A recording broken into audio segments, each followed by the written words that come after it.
Kevin Jackson Radio Show. What's up, everybody? Kevin Jackson here. Happy day. You got the weekend coming up? You got the weekend. Live for the weekends, don't you? I do too, except I never get the rest. There's never rest. I will get Fox. It'll call me, hey, Kevin, can you come on this in the morning? You want to do this? Want to do Judge Deneen? And then, no matter what you're doing in your day-to-day life, I promise you,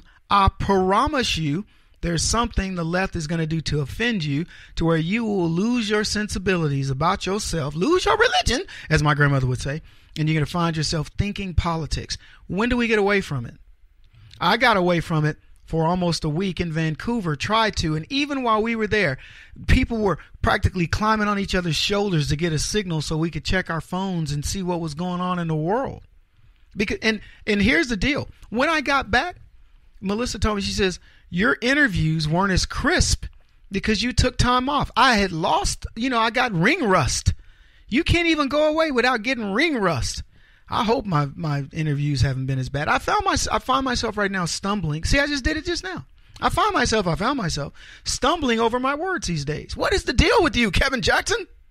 Did you breathe too much fresh air in Vancouver, Canada? Or wherever the heck I was. Because I wasn't in Vancouver. I flew from Vancouver to Masset to some island where it's black bears, and I was the only black dude. There were more black bears on the island than black people. But I had a great time fellowshipping with my fellow conservatives, and it was amazing. But I will tell you, I didn't get the rest.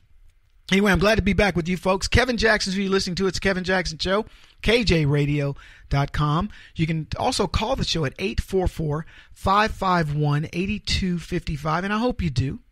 I want to go straight to our tweet of the day that we don't do daily, but we just call it that. The tweet of the day today, anyway, is from Brittany Hughes, who said, #ESPN will not cover the Seattle Seahawks at Atlanta Falcons on November the 20th, as Sherman coming to Atlanta could trigger viewers. #Robert E. Lee. I love that. I told her, I said, clever. You know what we're going to do when we do the tweet of the day? I'm going to give you guys a shirt or a book or something because it's excellent. You got to make sure I'm able to see it by doing #KJ Radio. Then we can check it out and we can get you in on the tweet of the day. I was thinking about this because we're talking about bigotry and racism, and I'm certainly going to talk about that today. But I've been saying for some time that fashion is bigoted. Think about it. Do ordinary people model fashion? And the answer is pretty much a resounding no. Now, you might say, Kevin, I saw a young man. He didn't look that handsome, or a young lady that just seemed very ordinary. Okay, great. When you see an ordinary chick modeling Victoria's Secret lingerie, get back with me. When you see an ordinary chick on the cover of Sports Illustrated Swimsuit Edition magazine, hit a brother back. Because I'm telling you, the majority of fashion is done by good-looking people. People that do not look like you and me. People who are not built like you and me. When I see Muffin Top modeling fashion, then I will take them seriously. The majority of the people I see wearing all the clothes that you see every day, they're Muffin Tops. They're A-frames. What do you call it? Is it A-frame? Kind of chubby in the middle, that kind of thing. Yeah, I'm just built like Gru. From the movie the kids watch, the evil dude. I'm just saying, the average person, if you give me a model doing New York Fashion Week, show me an ordinary looking woman. You see legs for days. You see elegance and whoo. I'm just saying, what do you see? You see some big old girl named Shaniqua, gangling down the street like, oh, what's up, y'all? Check it out. Check our sister out. You don't see that. You see this very, svelte, elegant girl, and she's learned how to walk, man, and she moves to the synchronicity of an atomic clock. And you just go, whoa, glistening, gliding down the runway. Come on, y'all. Y'all know I ain't lying. That's false advertisement right there. And I'll tell you something else. Food never looks as good as it does in the ad, does it? Be honest. You need a refund for every piece of furniture, every piece of clothing you have in your closet. You need a refund. And speaking of fashion, fashion is ruining society. It is. Where can you wear a meat dress, for example, and be taken seriously, Lady Gaga? Huh? For those of you who don't know, Lady Gaga wore a meat dress. Man, folks, we eat meat. We don't wear it, but society wants you to believe that you're cruel. Drop your instincts. Don't profile. Wear that meat dress on a game reserve and see how lions view you. You think they're going to, oh, geez, that's so fashionable. Why didn't we think of that? Or will they make a meal out of you? Leftists, folks, have you so tripped up, so stupid, you will make a dress out of meat. I'm saying Lady Gaga. I don't know much about her. Here's what I like about Lady Gaga. When she was asked about deferring to her man as a man in a relationship, she was like, I'm all woman, he is all man. I love my role in a relationship. But she wore a meat dress. They send you out into the jungle in a meat dress and then yell, surprise, as the lions converge on you. That is liberalism. It's false advertisement. It is getting you to do things, to believe in things that you have. You're sitting there going in common sense. I would never wear a meat dress to the great Serengeti and get out of the Jeep and take pictures of the lion or the hyena. Would you? Of course you wouldn't. Nothing looks as it says. That's leftism. Leftism is Madison Avenue, baby.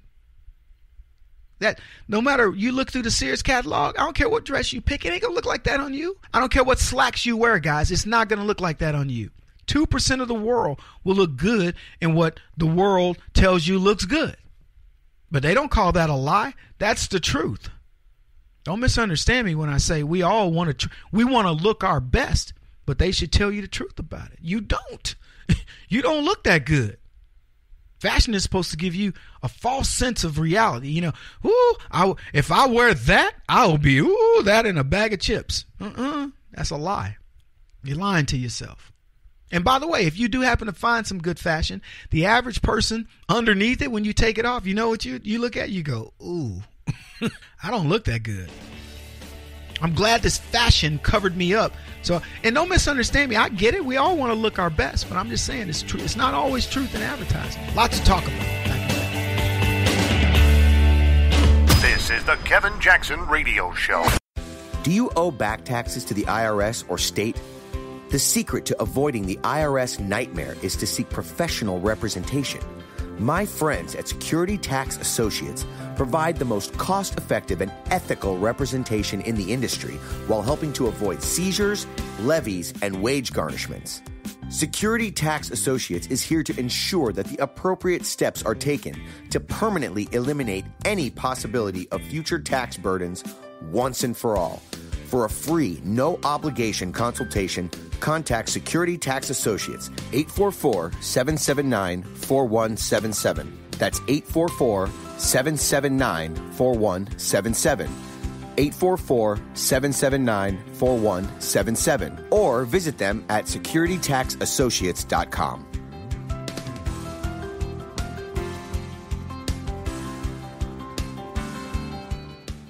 Beth Cook Moranville, author of Closer Than Your Breath, a book of hope. Hope, that wonderful, wonderful 4-letter word that you may feel completely out of. I wrote this book to give you great hope. It's not too late. If fetal position is an all too familiar place for you, I understand. If the next 60 seconds are too long, this book is for you. Wherever you are right now, whether you're dealing with divorce or death or sickness, take hope. You are going to make it through this pain. Don't roll your eyes. I've walked this road and I know it. The best is yet to come. Closer Than Your Breath, a book of hope from author and speaker Beth Cook Moranville, can be found on Amazon.com or Kindle.com. For more information, visit closerthanyourBreath.com or on Facebook at Closer Than Your Breath.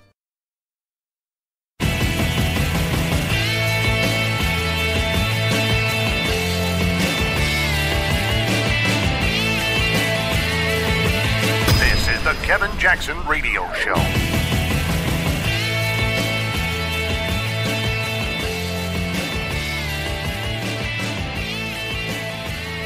Welcome, everybody. Kevin Jackson here. Glad you're with me. Hope you're having a good day. You having a good day, guys? You having fun? Good. So, I got a note, and it said CNN had 175 racism lawsuits against it, and I was like, wow, that's interesting. I got to check that out. That seems like a lot. And especially, I will tell you, frivolous racism suits are all over the place. I didn't jump to conclusions like, oh, see there, CNN.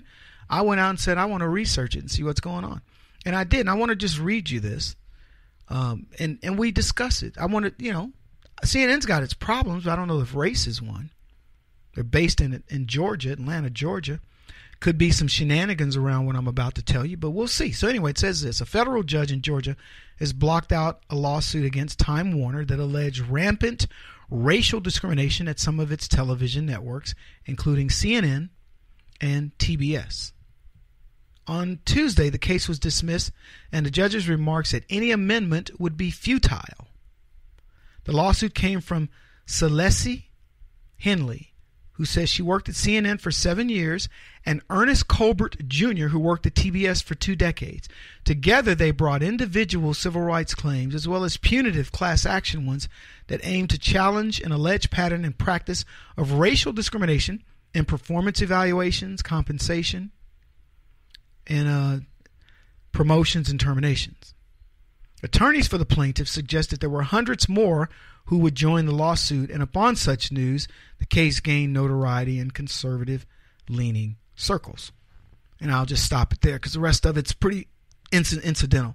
So here's what I would say. Black folks at companies have a way of measuring themselves that differs from normal people. And I'm not trying to be, I know they're brothers and sisters. Kevin, I work my butt off. They do. There's some hardworking black folks. The majority of them are hardworking black folks that do the best job. Wouldn't matter who's in the job. They do the best job under the worst, whatever circumstances. And they perform at a level of humanity, right? But then there's another group that does nothing but look for reasons to bellyache. They take advantage of every rule. They know how long breaks can be.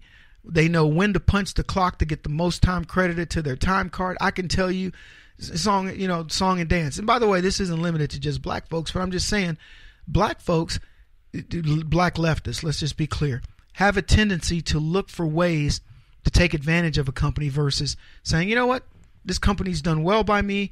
I'm going to do well by the company. So when I see these lawsuits where black people go, oh, I was abused and they didn't promote me and all this, I think to myself, just a loser.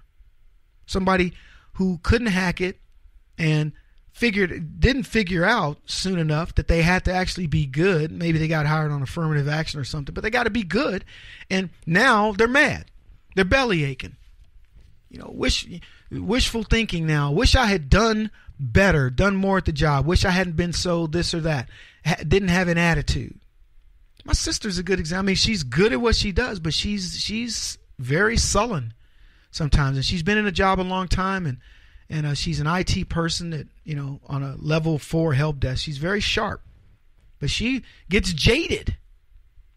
Man, all these white people calling me with their problems, Kevin. I mean, I'm like, wow, really? The problems that keep you employed? Well, that's true. I know it's true. So anyway, they sued these guys, and the judge throws it out at CNN. And there's a part of me, that being honest, it says, I wish he hadn't. Sometimes these companies like CNN need to face the music of the things that they have gone through. Do you think CNN learned anything from this? You think CNN's going, you know what? Maybe we should take a different tact on all this liberalism because we almost got caught up in it. We almost had to pay a lot of money out because of liberalism, leftism, call it whatever you want. I don't know if they're going to learn. But, again, there's that part of it, but then there's the other side of it, the side of sanity that says, look, I don't know, performance evaluations, compensation, promotions, and terminations can be objective, and some of it can be subjective. They're in Atlanta. I can't imagine CNN Atlanta with a city that's overwhelmingly black. I don't know what percentage, but I can't imagine Atlanta would allow CNN to operate with impunity when it comes to race relations. I would think people in Atlanta would go, no, CNN, you'll be held to a higher standard. 13.7% of the population is black, supposedly, something like that. Well, you know what I'm going to do? We're going to make sure that you have at least 14% black. I bet you money that CNN is at least 14% black in the city of Atlanta. I bet you. Not only that, in a city that's now, I believe, become overwhelmingly black in terms of Atlanta proper. And again, I want to get these statistics for you during the break. But a town like that, a city like that, you would be happy that you have a CNN headquartered there. CNN could move their headquarters somewhere. It would be a boom to an economy. I hope companies start moving their companies to smaller towns where there's not a college or a university, where people can think for themselves. I hope that happens soon. Anyway, I don't know if this story has as much interest to you as it does to me, but,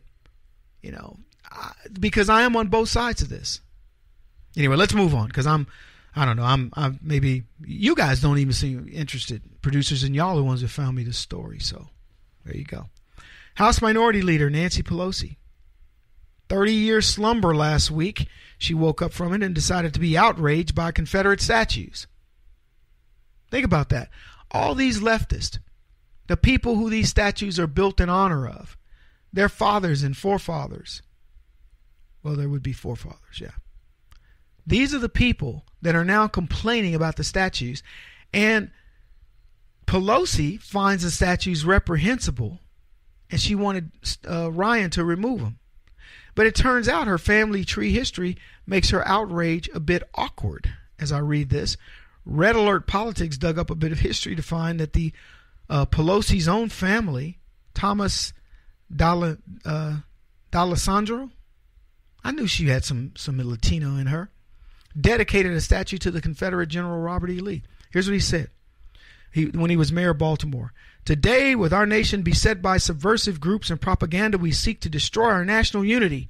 We can look for inspiration to the lives of Lee and Jackson to remind us to be resolute and determined in preserving our sacred institutions. I don't know who that Lee guy is, but I know who Jackson is. Yeah, you're listening to him right now. Mm-hmm. So Pelosi's father dedicated something to not only Robert E. Lee, but also to Andrew Jackson. That's who he was talking about. I can speak to Andrew Jackson being a slave owner and an abhorrent man who essentially to put the Indians on the Trail of Tears. He's a horrible guy. Called them savages. So how does Pelosi reconcile that with her own past? Should she resign? Should her father be stricken from being mentioned in the records? What? How do we punish her and her family for supporting slavery?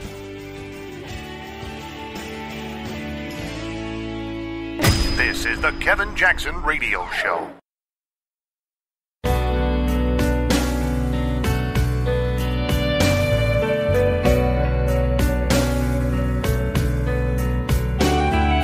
This is the Kevin Jackson Radio Show.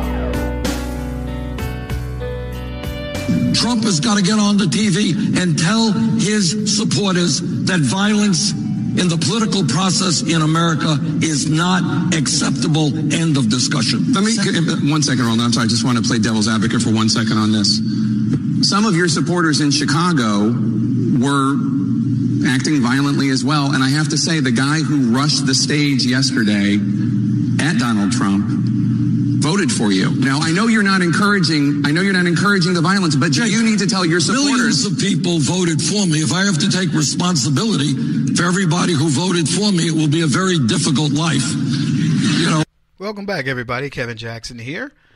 As you've probably realized by now, the left does not care about what you think. They don't care how they get what they want out of you. And in most cases, the very people who claim to be nonviolent are violent. You just heard Bernie Sanders.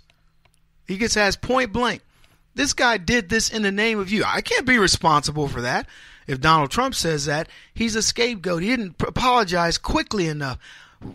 Donald Trump nor Bernie Sanders should have to apologize for what somebody does in their name when they have no control over these people. But we've come to this.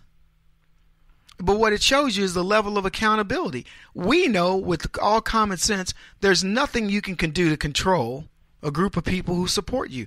If one of my followers or whatever you want to call them, fans, went out and did something crazy, I could, what would you expect me to do? Take credit? I'm sorry. I mean, geez, who knew? I don't ask you guys to do anything crazy. I ask you to use your common sense. I ask you to use your God-given talents, your God-given rights to speak up for the things that you believe in, not the things that I necessarily believe in. We don't have to agree in lockstep about, what the particular issue is. But what we can agree on is that we should be able to voice our opinions. I was talking to one of my friends the other day. He says, Kevin, what do you think about these white nationalists if indeed they marched in Charlottesville? I go, ask me if I care.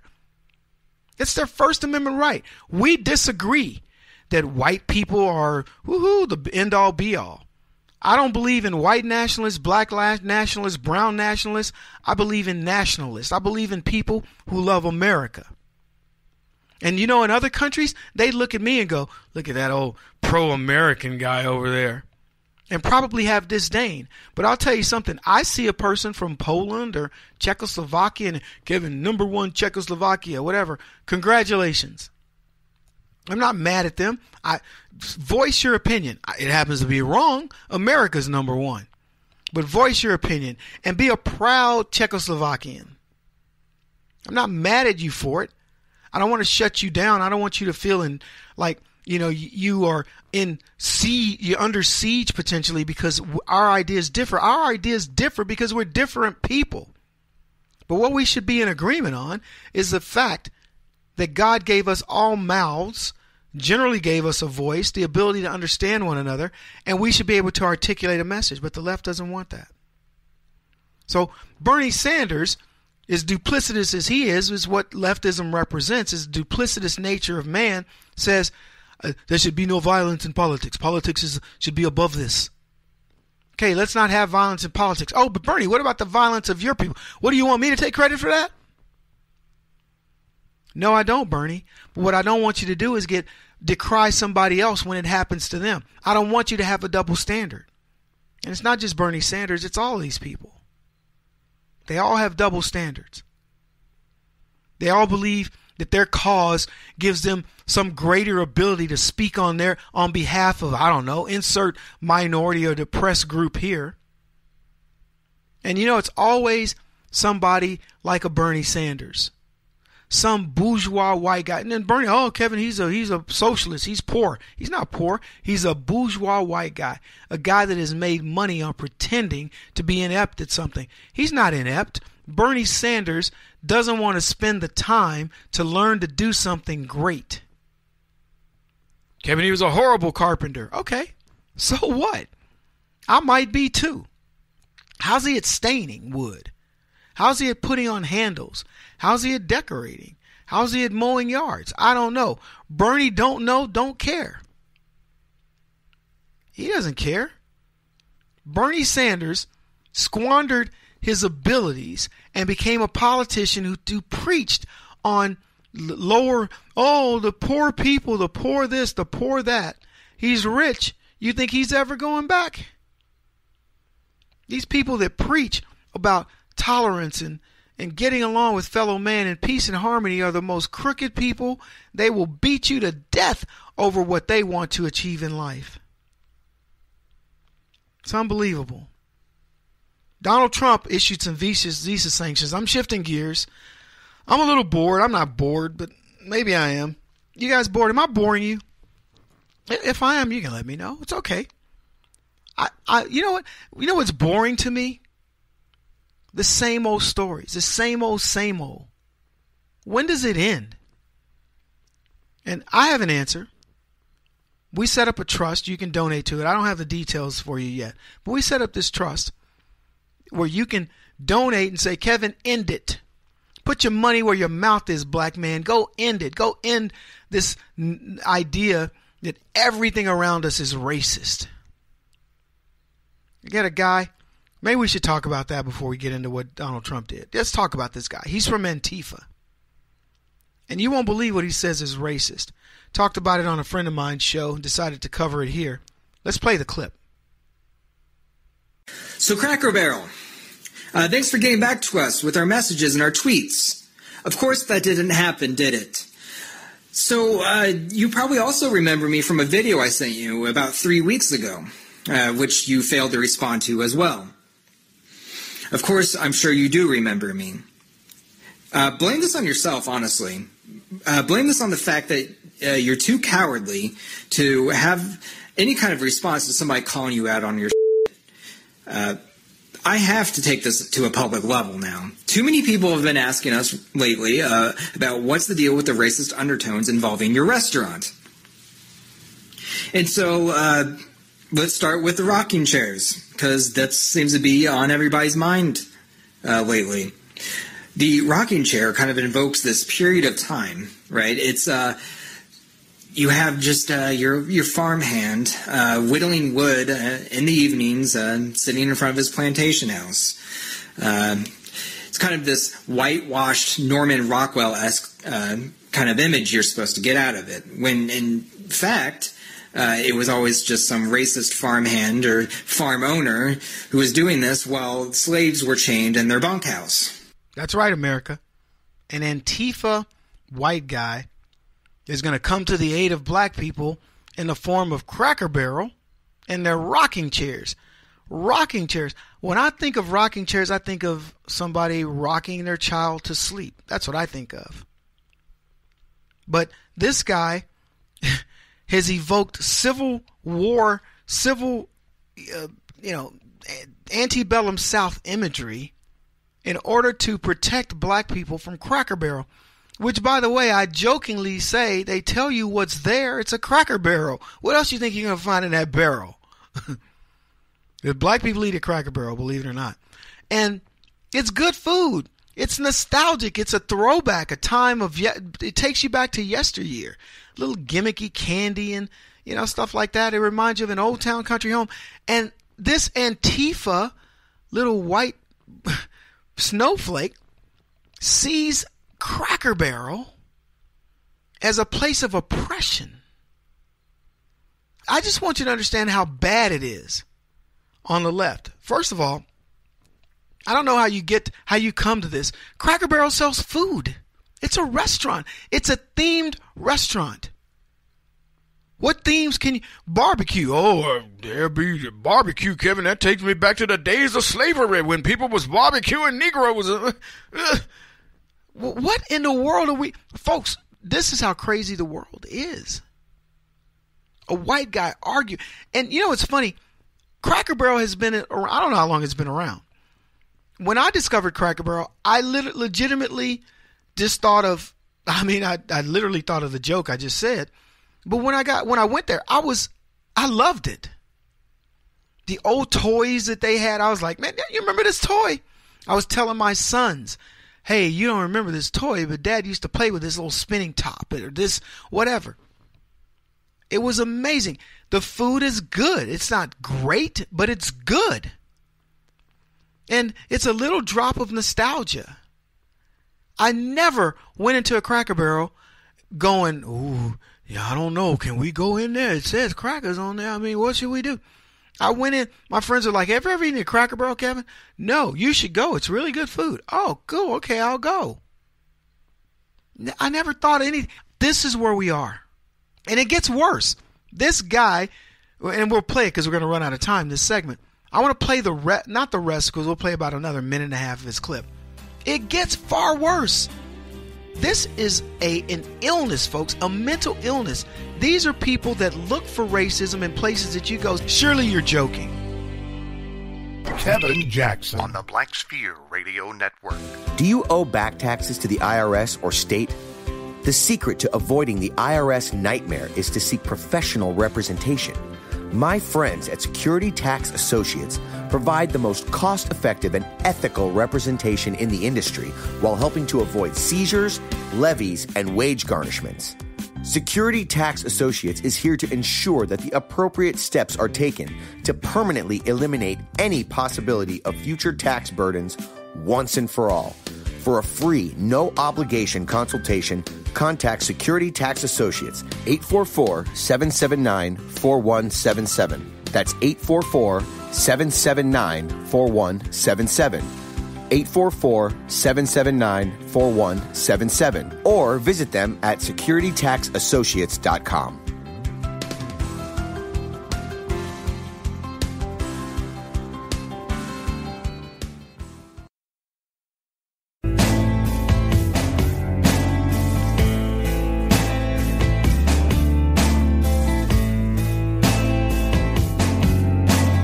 Putting an end to identity politics. This is the Kevin Jackson Radio Show. Welcome back, everybody. Kevin Jackson here. We are talking about the important issues that are on the minds of many Americans, particularly black Americans, and you are hearing it on the Kevin Jackson Show, KJRadio.com. If you want to chime in on this very important subject, racism in America, 844-551-8255. And I'm not just talking about any kind of racism. I'm talking about racism of the worst kind. Cracker Barrel racism. That's right. And there's a young white man who's come to the aid of African Americans, and I'm using my finger quotes, to help us at Cracker Barrel. Because I don't know about you, but haven't you seen the protestations at the Cracker Barrel by black people all over the country? Showing up at Cracker Barrels and saying, we will not abide by the Cracker Barrel rocking chair. It is a symbol of oppression of black men, this rocking chair. And then when you go inside of the Cracker Barrel, well, they tell you what it is inside. They tell you who's there. It's the crackers. They have nothing except nostalgic stuff that harkens back to the days of the lack of civil rights of black people. Any of these antiquities, that's what they prefer to call them, but we like to call them racial artifacts, should be banned. Let's ban, what's an old candy? Give me one of these old candy. Nutter butter. That one just came to me, man. Oh, man. I'm starting to sound like Martin Luther King. We need to ban bitter honey. What's some others? Rolo.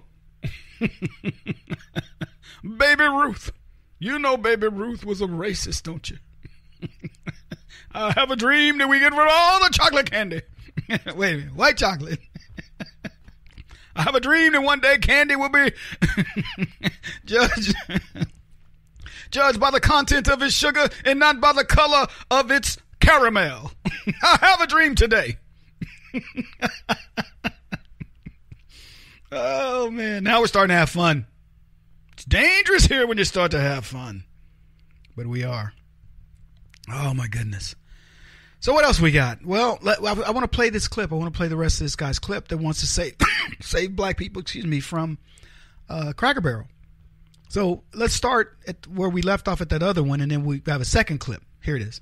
When you go inside, you get all this different retro stuff that you can buy. And they have all this antique just hanging up on the walls, and it's supposed to get you to this period of time in your mind of the late 1800s to the early 1900s. And what I find really f***ed up, honestly, is that you have all these people of color, especially, and they're working the wait staff, and they're, taking orders and refilling drinks. What exactly were these people doing during this period of time? They were enslaved. And it's just really insensitive, honestly, to me, that you seem to be one of the only establishments that provides no education on this historical kind of motif that you have going on. Welcome back, everybody. Kevin Jackson here. Can you believe this guy? The retro stuff. And what's funny is, he's trying to save even the black folks who are employed at Cracker Barrel. He goes in there and he's like, holy cow, they got slaves. He's accusing these black people of being slaves. What he's doing, I'm just going to be honest with you, he's insulting the black people who work for such a great organization.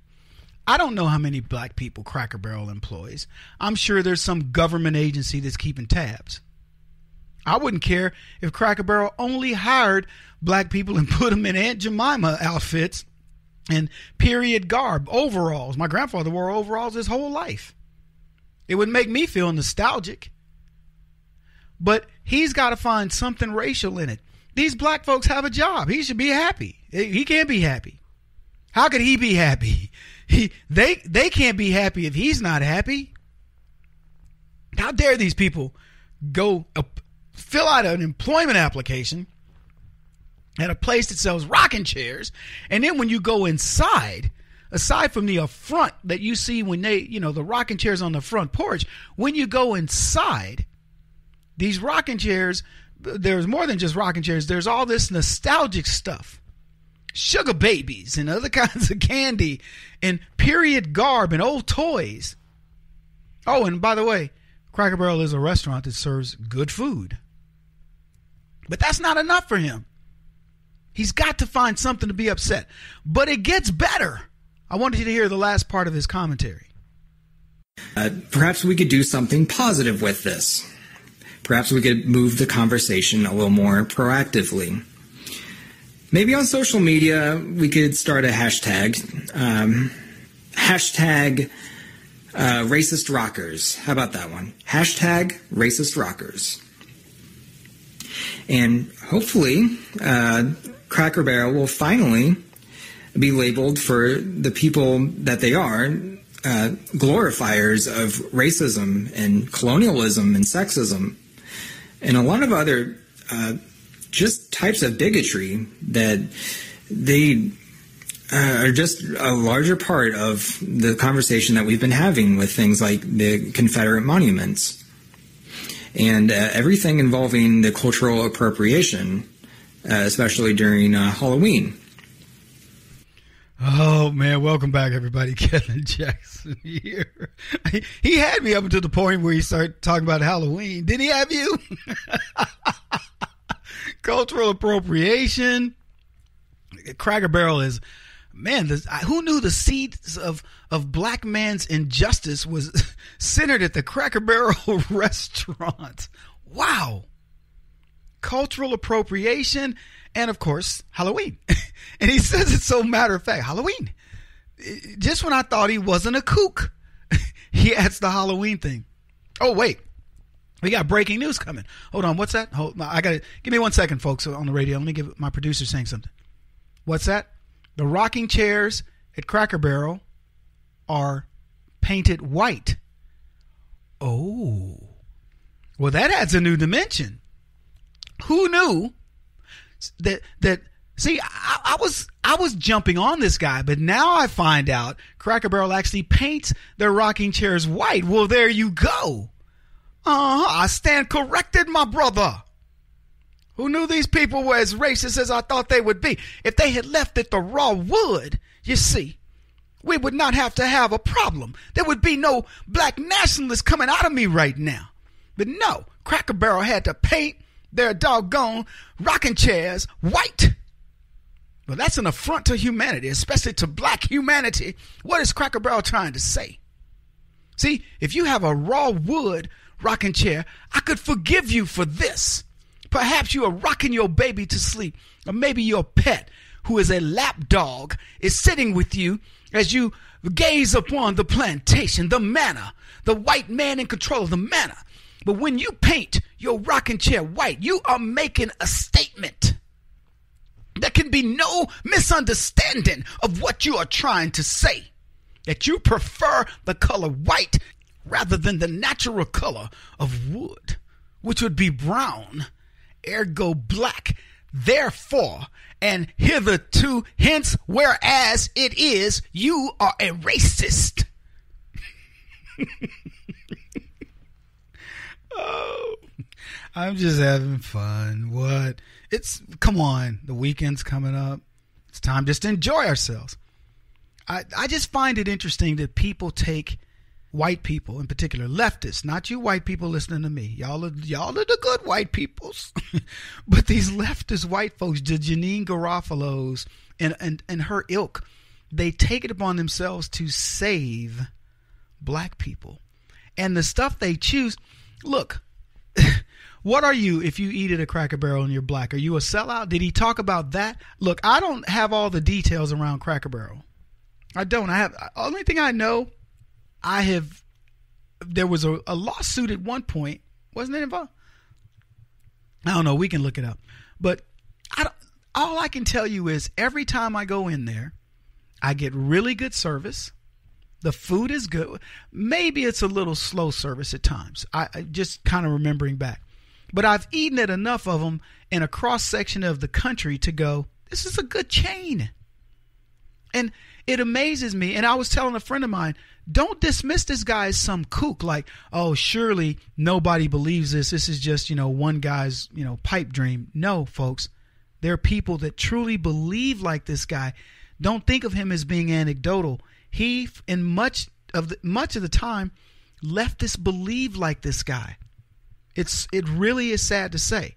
So when I tell you what the fight is about, when you hear this guy, this clown, this is the type of thing that we go out and we fight every single day.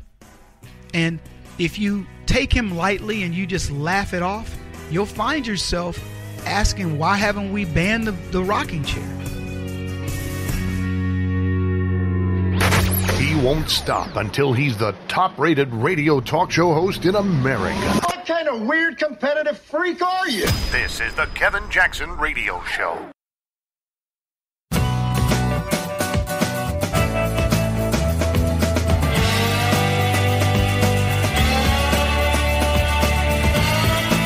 This is the Kevin Jackson Radio Show.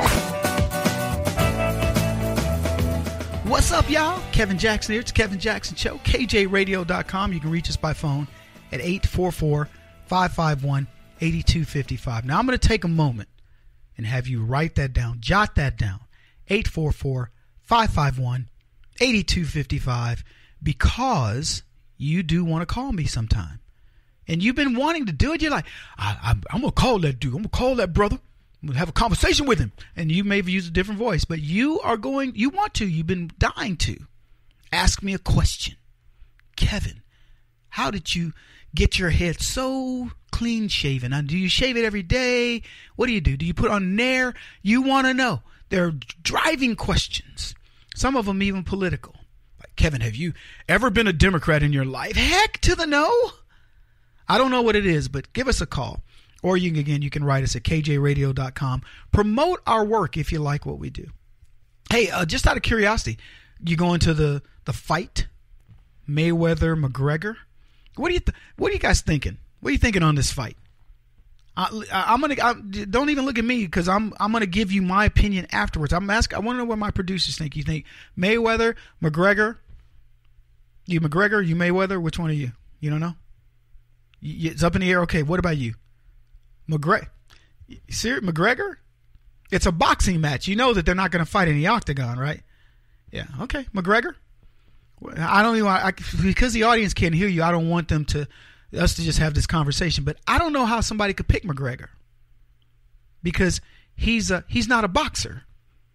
It would be like if they were going to do mixed martial arts and I would pick Mayweather. I'd be like, are you kidding? Mayweather has a puncher's chance in mixed martial arts, but it isn't going to work, because a guy can come in, take your punches, and he's going to take you and body slam you. Mayweather wouldn't last a minute in a mixed martial arts match with a trained fighter. Not a minute, unless he learned how to kick like a mule. I mean, he's quick and he can do punches, but his style, it just doesn't work. I'm not going to get after you, Mr. Producer, because I like you, or you wouldn't be here. I'm just saying.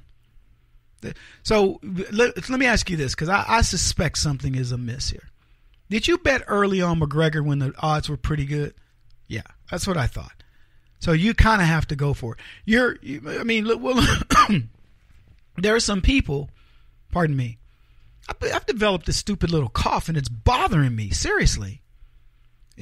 Even when I'm working out, it's starting to impact me. I'll just cough a little bit, and it's bugging me. Anyway, what I was going to say is, if you got some skin in the game, I understand it. If you thought, you know what, I got a puncher's chance to make a little extra coin. I bet $100 I win 800 or 1,000. You want to give me the odds, or you keep it a secret? Because now it's down to 4-1. Suddenly the money is shifting over.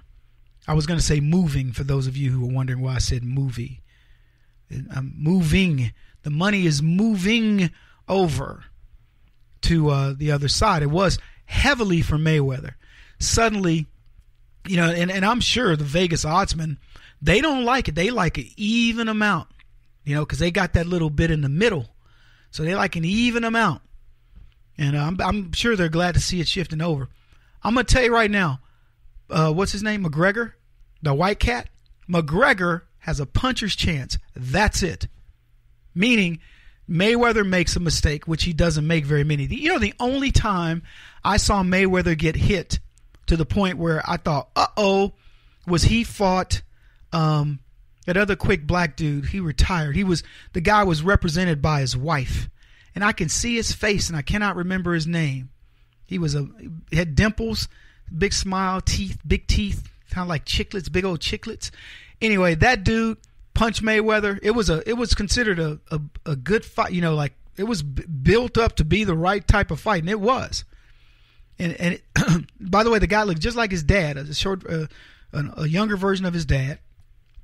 And he punched Mayweather right in the face. Boom. And Mayweather just froze. God, I can see this guy.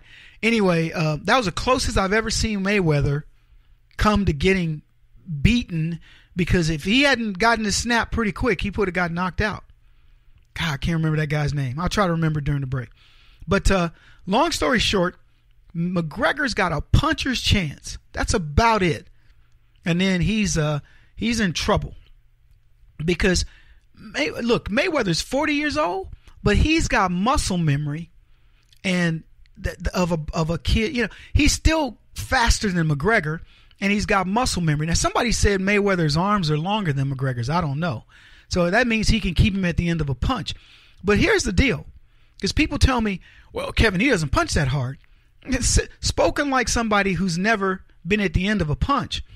Mayweather may not punch as hard as, some of these other cats, like, say, Triple G, Galati, or whatever his name is. But I guess he's Russian or something. That kid punches hard. But here's the thing about punching hard is, one, you got to be able to catch up with him. But cumulative punches really jack with you. They jack with you not only physically, they jack with you mentally. It's kind of like what I do to the left. I just continue to pepper. Pop, pop, pop, pop, pop, pop, pop, pop, pop, pop, pop, pop, pop, pop, pop. I don't just go kaboom. Oh, occasionally I do. But for the most part, it's just rat-tat-tat-tat, right? And so the cumulative damage can be just as bad as that punch. In fact, it's actually worse for you when you're getting your brain jostled, just a little pow. But mentally, let me tell you what happens when somebody can punch you at will, even if it isn't hard. If they can punch you at will, what happens is your mind goes, crap, I can't get in. I can't get to him. I may be more powerful. I may be this or that. But if I can't get to him, then what am I going to do? And as you're thinking, those punches are still coming. Pop, pop, pop, pop, pop, pop. And then eventually what happens is your brain, when it's been hit across the thing a little enough, you start to slow down. You don't think it. You don't believe you're slowing down. In your mind, you think, I'm going at the right speed. But you're not, and those punches seem faster. But once you're slowing down and this guy's taking no heat, he's nothing. He's seeing your reflexes slow. Wham! He can start, as we say, sitting down on a punch. And I think that's what I predict happens. So I would tell you, if you got a little extra coin, put it on Mayweather. The odds are starting to slip the other way. Oh, man. What else sports-wise we got? We got Colin Kaepernick. They had his event.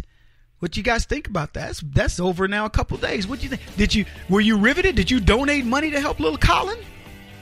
Yeah, anyway, we got a ton to talk about, folks. I can't wait. Glad you're here. It's always more fun with you. Keep going. This is the Kevin Jackson Radio Show. Do you owe back taxes to the IRS or state? The secret to avoiding the IRS nightmare is to seek professional representation.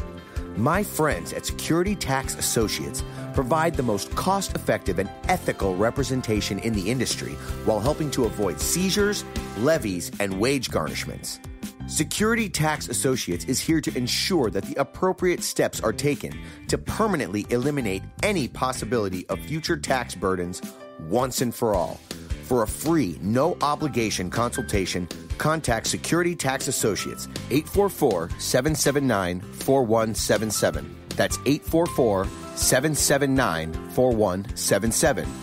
844-779-4177. Or visit them at securitytaxassociates.com.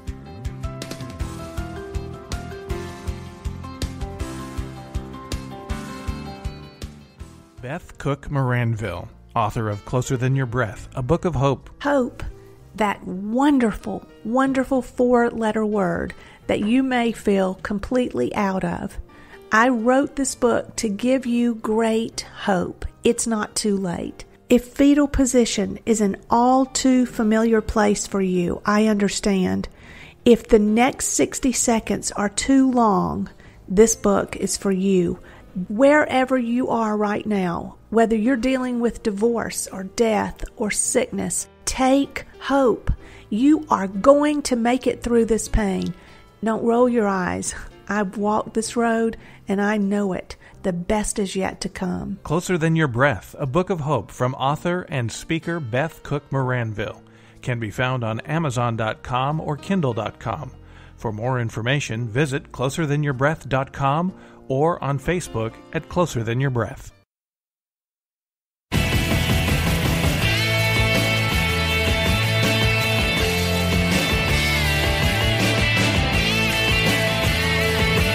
This is the Kevin Jackson Radio Show.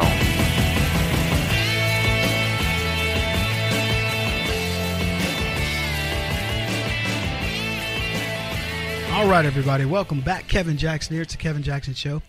I am the author of Race Pimping, the multi-trillion-dollar business of liberalism, and I could tell you a story every single day. I could fill every show I've ever done 3 hours a day on race pimping. There's that much of it going on. So many people involved in it, making money hand over fist. It's crazy. Hollywood entertainers, lawyers, politicians, athletes, all of them. It's just, it's mind-blowing. Even this, I talked earlier about the Mayweather-McGregor fight, black against white. You know, and I look at it, to me, it's a simple thing. I think it's a boxing match, so Mayweather's going to win. Best boxer in history. They're like, Kevin, you think he'd throw it? I'm like, look, let me tell you something. There's not enough money in the world to make Mayweather throw a fight when he can make money by beating the dude. He's going to make $100 million.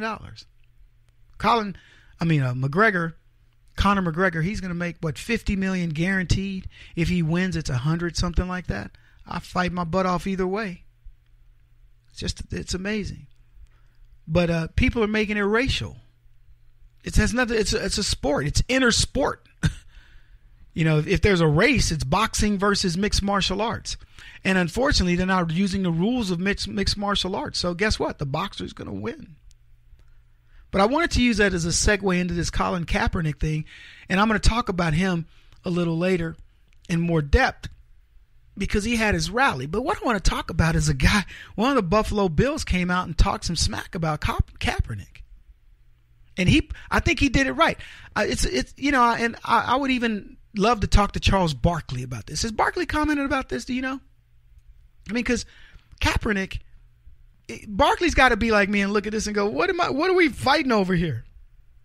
A multi-million-dollar, mean-spirited black dude, half black dude? Kaepernick knows little. He knows so little about being black, it's ridiculous. Other than how to braid his hair. Probably got some white girl doing that. He ain't fooling me. So I don't get this. But Buffalo Bills running back LaShawn McCoy said that free agent quarterback Colin Kaepernick is not a good enough player to be worth the distraction of a team signing him to play. And I thought to myself, what did he say? That's the kind of stuff that gets black people kicked off the blacklist. or put on the blacklist. I don't know which is it. When you're dealing with the blacklist, for black people, do you get put on it or do you get kicked out? I don't know. Anyway, yeah. So he's like, who? We're not talking Joe Namath in his prime. We're not talking Joe Montana. We're not talking Dan Marino, Dan Fouts, some super duper quarterback in his prime. We're talking Colin Kaepernick. And you know what his claim to fame? He led the 49ers to the Super Bowl one time and lost. Congratulations. Let me ask you, who lost the Super Bowl 7 years ago? What is this, 2017? 2010. I don't know, and I don't even care. All you care about are the winners. I got a buddy, Craig James. He played on the Super Bowl team, played on the New England Patriots when they lost their first Super Bowl. He was excused. He's a white running back. I mean, come on. Can't expect a white running back to carry his team into the Super Bowl. He was lucky to get there. But they got there. He got a ring. It's a loser's ring, but it's a nice ring. Anyway, Buffalo Bills running back says he's not worth. Look, team unity. You know how you win? You win with unity. As a white player, and there aren't that many in the NFL, like 29%. You want to play with Colin Kaepernick? You want to play for him? You want to block for him? You want to be the receiver catching the ball for him? Whatever. I get it. You can put all your stuff aside and say, I'm going to do my job. But do you really want him as a teammate? You really want the news cycle to be about him taking a knee, or he might take a knee, or what shirt he's going to wear to the press conference, how he's going to demean your fans? Because he will. That's all he knows. Anyway, Buffalo Bills running back LaShawn McCoy said, it's a lot more than just he's not on the team because he doesn't want to stand for the national anthem. That may have something to do with it. But I think it also has a lot to do with his play. I'm sure a lot of teams wouldn't want him as their starting quarterback. That chaos that comes along with it, if it's a lot. So this guy is laying it out there saying, be smart about this, people. This isn't about color. It's not. When I talk to young blacks and I tell them, here's why you don't get a job, I could say you've been Kaepernicked. See, you may not be the person who's going to raise holy hell. But you know who is? People on your behalf. People you can't even see, that you've never met. They say they support you. They want you to be successful. That's why they're boycotting and marching and protesting and speaking out and doing all these great things on your behalf, is because they want you to get hired. Everything these people are doing is ensuring that Kaepernick doesn't get hired. Have you thought about that? He won't. No team's going to pick him up because they know what comes with that. Many of their fans are going to be polarized against him the moment they take this guy. This is business. They don't want him because he has now painted himself into a corner. Unless Kaepernick signs an agreement that says, I will not do anything controversial on or off the field as it relates to whatever, blah, blah, blah, no team will sign him. And you know what I say? Good freaking riddance to him. They say he's to the point of desperation. Let me tell you what desperation people do. They say to the organizer of your little march that you're going to have, that we're going to be talking about later in the broadcast, they say to them, look, I understand what you're wanting to do, but you can't do it. Because it's not going to show teams that I'm really looking for a shot, that I no longer harbor these resentments, that I understand now what my role is. I am here to play a sport that I love. If any of these teams let me do that, I will sign an agreement that says I will not involve myself, blah, blah, blah, whatever. He could do that. And maybe he'd get a job. I hope he wouldn't. And I'm not trying to blacklist him or put him on or take him off, whatever we do for black people. But I don't want any bad karma on me. But he did this to himself. We didn't do this to him. He thought he was a social justice warrior. He believed wrongly, and I'm talking grossly wrongly, that he was helping black folks by supporting a thug, by supporting all the tenets that the black people that I know who grew up in the 40s and 50s would say, I never signed up for this. When I was fighting, segregated businesses and black water fountains and all that, it wasn't to get to here. That's what I believe most blacks would say from that era. So anyway, we got a lot more to talk about. Coming up, I'm going to talk about the CNN panel on statues.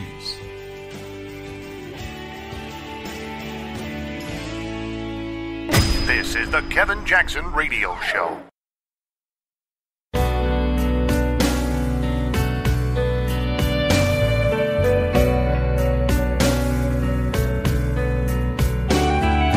This is the Kevin Jackson Radio Show.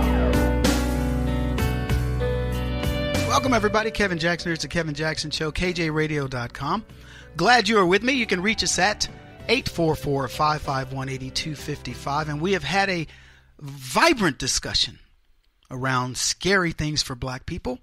And statues of Confederates happens to be at the top of the list, second only to the Confederate flag. And CNN did a panel. Allison Camerata hosted a panel of, I guess, Trump supporters, and they weighed in on the whole thing with this statue, and it was an interesting discussion. So I want to play that for you now. We have that clip. Let's run it. Okay, how many people, show of hands, think that the statues should stay put? Now stop it there in order to tell you that of the 6 people on this panel, including a black woman, only one guy didn't raise his hand. Everyone else said the statue should stay. I don't know which way she asked the question, but 5 of the 6 people said the statue should stay. And one of them was the person who said it was not the black woman on the panel. It was actually a white guy. And he's the person I want to discuss because he's most interesting in, you can almost see his liberal tendencies at the end of it, and I'll explain it. So let's continue with what he has to say, but I want you to understand he was the only one who didn't raise his hand when she says, do you care if these statues stay? Do and most of these people, 5 of the 6 said, not a care in the world. So here's the rest of that clip. You think the statue should go? I think if we're going to take the statues down, we should replace it with something else. I can't see anyone complaining about taking out Robert Lee if you're replacing with General Patton. Good luck arguing that one. Okay. Do you think that the statues should stay up? I think that it should be decided by each jurisdiction. And how are you comfortable with them? I'm not even really affected by it. What statue? Where are we gonna stop? MLK. I mean, everybody's fair game, Rocky. Every statue has an issue. I guarantee you. Now I want to stop it there to explain who spoke just now. By the way, you listen to the Kevin Jackson Show, KJRadio.com. Allison Camerata's got this group, 6 people. Supposedly supporters of the statues, keeping the statues, but they asked, how many of you prefer that the statues stay? 5 hands go up. 1 hand doesn't, the man. And he says, no, but we should replace it with somebody we all accept. And he uses General Patton. Now, I don't know much about Patton, but I'll tell you this.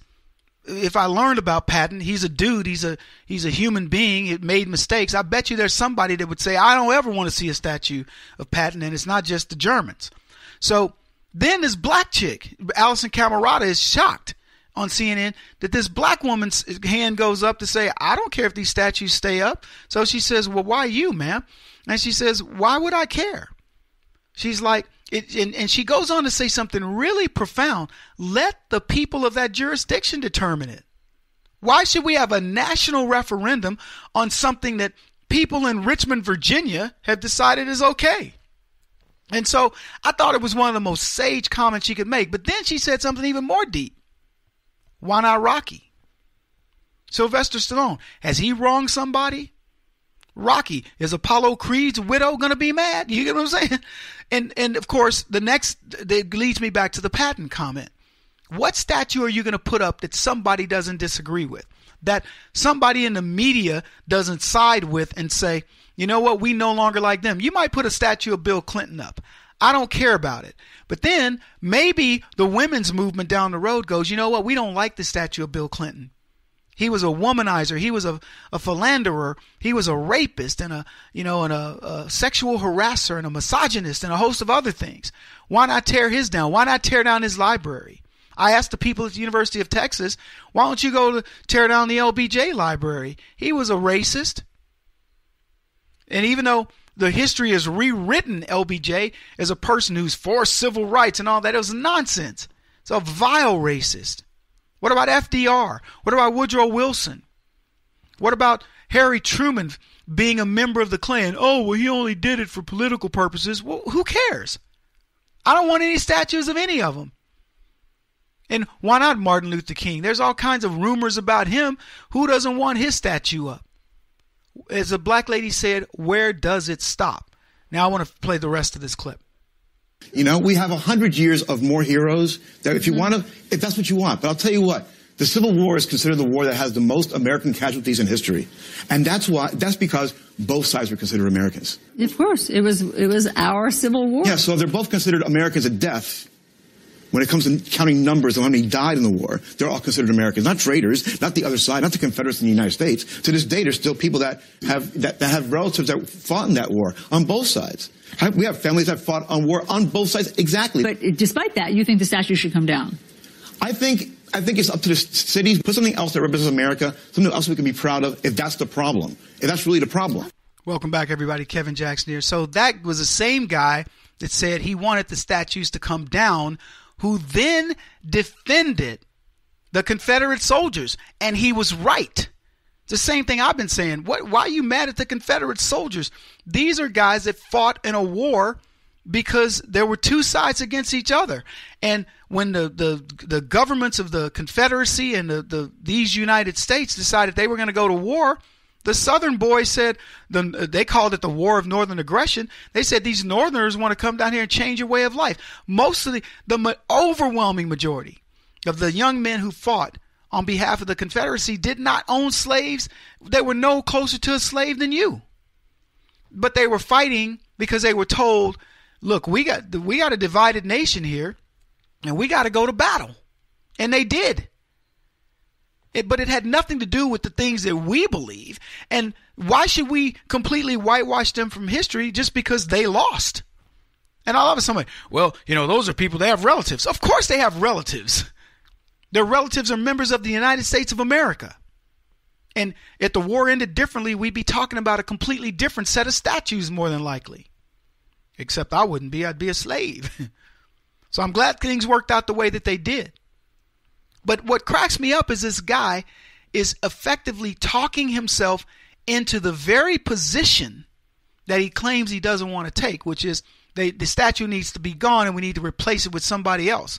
Replace it with who that's going to suit whose needs. And if we're going to get into revisionist history, can't we rewrite what Patton was like? Does Patton have to end up a hero when it comes to how the left looks at things? What about if people that go, war is bad, it's evil for whatever reason, how are they going to feel about a Patton statue? Like him saying, I'd like to see you argue that. Well, I just did argue it. Anyway, let's play the rest of this clip. And do we go beyond statues? Because look at our money. Take out your wallet. We got dead presidents that own slaves all over our money. So you think George Washington is the same as Robert E. Lee? No, but I will tell you that. Hold on, L.A., do you think that they are the same? No, I do not. So then why are you using the slippery slope argument? I agree with you. It's a very slippery slope. So where do we stop taking down monuments, pictures, representations of our history and our past? Because we need to teach our children and the next generation from the history that we have survived and been made better because of. Welcome back, everybody. What's funny to me is Allison Camerata calls this woman out when she says, what about taking the presidents off of money? And so you're equating Washington to Robert E. Lee. Yeah, and you should have seen the look on her face. It was like, oh, so you're equating him like I got you. What is she trying to do? What's the gotcha politics? I don't know if Washington owned slaves. Somebody said that he did, but whether he did or he didn't, Robert E. Lee fighting is in what the South call the War of Northern Aggression doesn't make him less of a man. Camerata is trying to effectively say that if you're equating Washington to Robert E. Lee, then yes, we do need to get rid of him. It was such a liberal line of questioning A better line of questioning would not have been, are you equating these guys to Robert E. Lee? It would be like, so what you're saying is that everybody in the forming of this nation is going to, we will run into some sort of an issue with all of them. Is that correct? They'd already broached the subject, but she's wanting to go back and demonize the people who fought to free this country and make it appear as though if you go all the way back, you can understand why we're having this discussion, why black people should be afraid. Let me tell you something. If we don't have a country, who are you going to be mad at about slavery? It was interesting to watch on so many levels because CNN doesn't, and I'm not going to blame the network. I'll blame the individuals. They don't even know what they want their agenda to be. Why isn't your agenda a search for the truth? Why can't you have a legitimate, open discussion about statues and say, so I want to hear it from all points of view. Is it offensive to blacks? Is it offensive to Southerners that you want to tear it down? Why is it that it seems Northerners have a bigger issue with it? They won the war. Why can't this be a local issue? It's a states' right versus federal.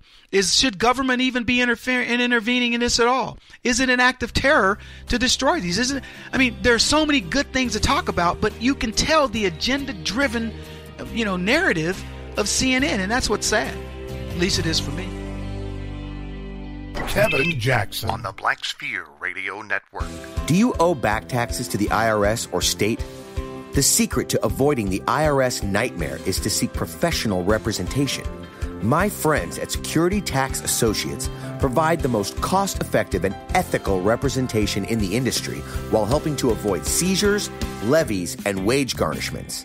Security Tax Associates is here to ensure that the appropriate steps are taken to permanently eliminate any possibility of future tax burdens once and for all. For a free, no-obligation consultation, contact Security Tax Associates, 844-779-4177. That's 844-779-4177. 844-779-4177. Or visit them at securitytaxassociates.com.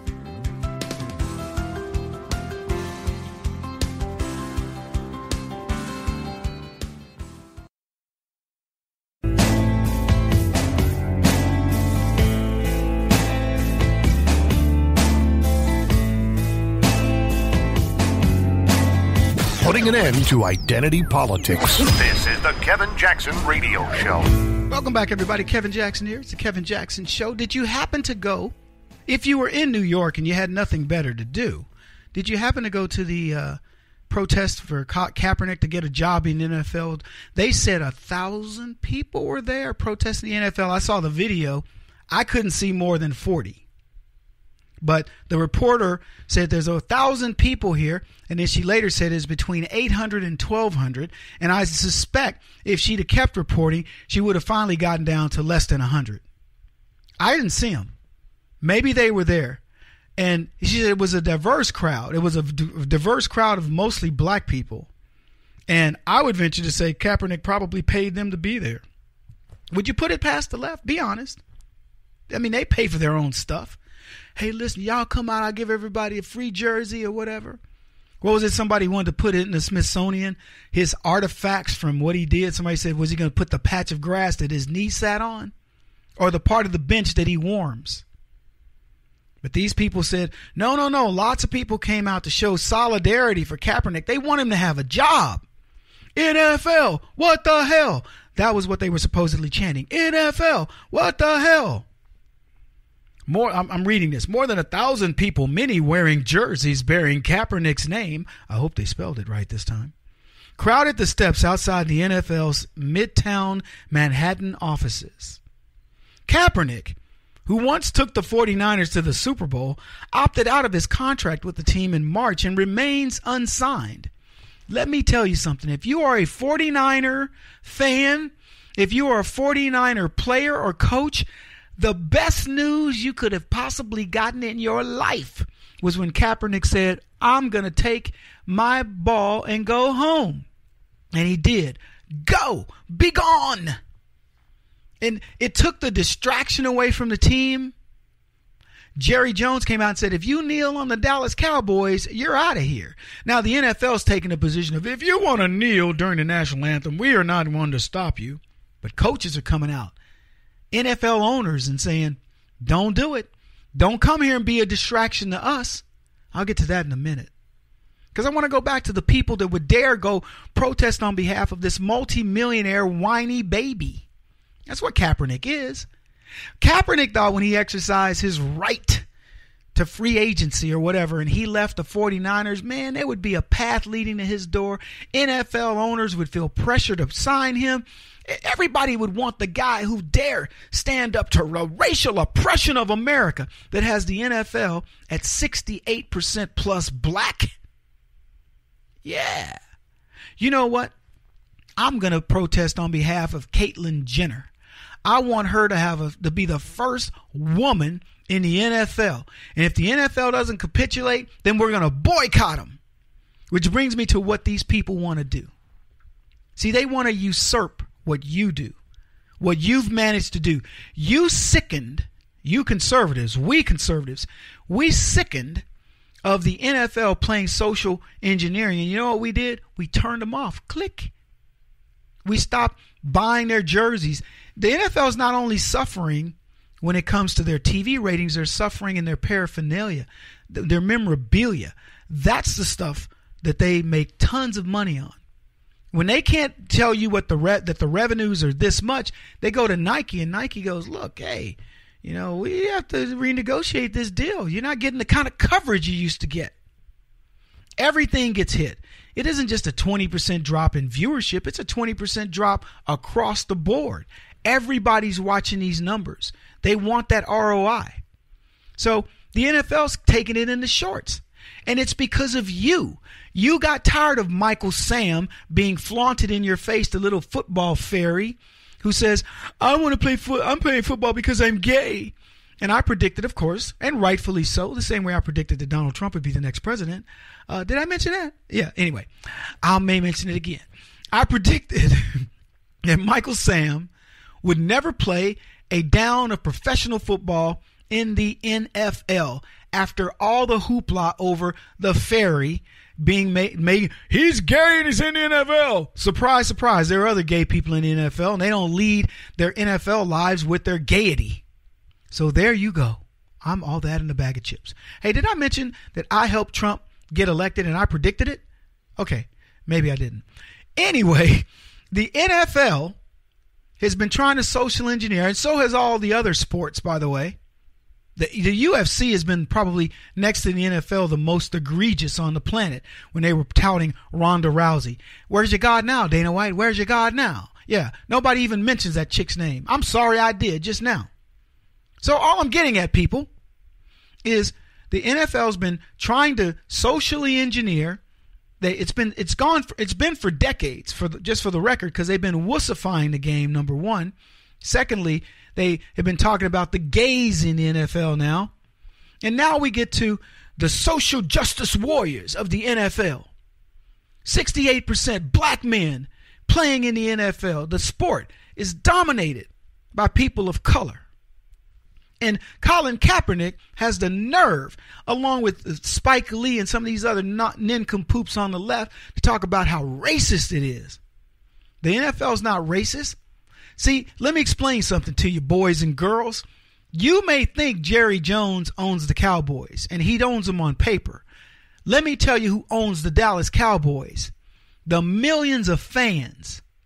And they may not own stock in the company, but they own stock in what's important to Jerry Jones, and that is, A, watching those football games, and B, buying those Cowboy products. And if they don't do that, Jerry Jones loses money, and so does every other NFL owner, because the owner of that sports, all these sports franchises, are the fans. If they stop watching, that owner is lost. He's invested $1 billion+ into nothing. So that's why these guys look at all of this stuff. You will eventually see these owners say to Roger Goodell, you institute a policy. If you do not stand at attention with your hand over your heart in this league, you are gone. I hope he does anyway. So let me tell you why Colin Kaepernick remains unsigned. He remains unsigned because he's a distraction. He remains unsigned because instead of focusing on what he's supposed to be focusing on, which is his job, he's decided to become a social justice warrior. I want you to imagine you're a middle-level manager or a sales guy or something, and you work for IBM. And you decide that in something very publicly, you're going to take a knee, as it were, and represent IBM in what you believe is your little personal peccadillo. Let me explain what happens to you. IBM will fire you, and they won't think 2 seconds about it. They are not interested in your social justice stance. They're interested in how well you can sell or deliver a product. End of story.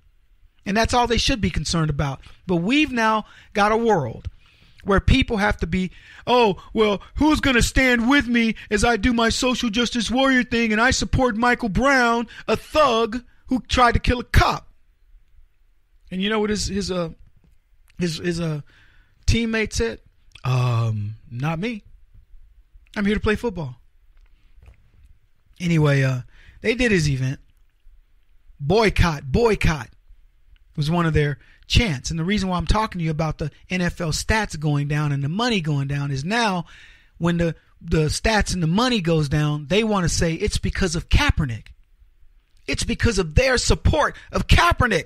This is the reason why the NFL stats are going down. You boycott Kaepernick, we boycott you, and you will pay. The left is trying to usurp what you've already started, conservatives, and you can't let them. Are you following me? I hope you are. This is what they said. How in the world can we call ourselves the land of the free, the home of the brave, and you get vilified and criminalized just for speaking your mind, said Reverend Jamal Bryant. Hey, Reverend Jamal, in case you hadn't noticed, that's what happens to conservatives, not leftists. He goes on to say, the NFL has proven with their treatment of Colin Kaepernick that they do not mind if black players get a concussion. They just got a problem if black players get a conscience. Nice quip. Yeah, so the NFL is looking at concussions only for white people. The NFL only cares about conscience only for white guys. Look, the NFL is a charity, gives away a lot of time and energy, and helps a lot of young black men go back into their neighborhoods and help people. I'll give them credit for that. But to act as if the NFL has done a disservice to Colin Kaepernick because they won't hire this pretentious little puke is in no way indicative of the NFL. If the NFL wants to hire him, let Roger Goodell hire him. Bring him up to the front office. It is no responsibility of an owner, a team owner, or a coach to say, I want this fool. They don't want the distraction, and I don't blame them. I'm going to talk more about this later on. Keep it here. We'll be back.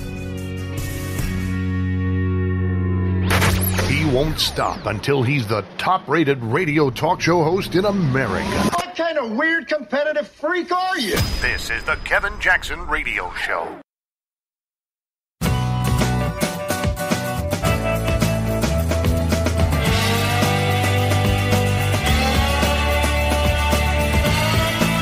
This is the Kevin Jackson Radio Show. Answers, and this isn't a comprehensive account of the 2016 race. I want to pull back the curtain on an experience that was exhilarating, joyful, humbling, infuriating, and just plain baffling. This is not okay, I thought. It was the second presidential debate, and no matter where I walked, he followed me closely, staring at me, making faces. It was incredibly uncomfortable. He was literally breathing down my neck. My skin crawled. It was one of those moments where you wish you could hit pause and ask everyone watching, well, what would you do? Welcome, everybody. That was Hillary Clinton describing in her book what happened.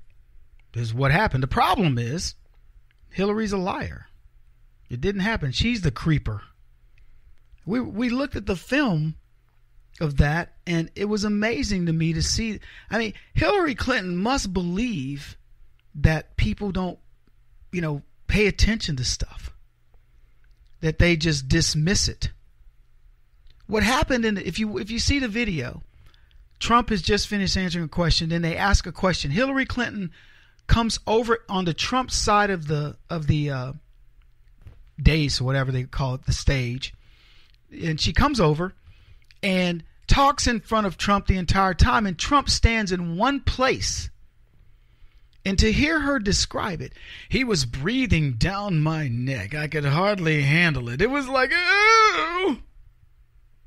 And you think to yourself, what a slimy woman to even intimate something like that. She's got the slimiest husband on the planet in Bill Clinton. Look, I don't need to take you through all the allegations against Bill Clinton.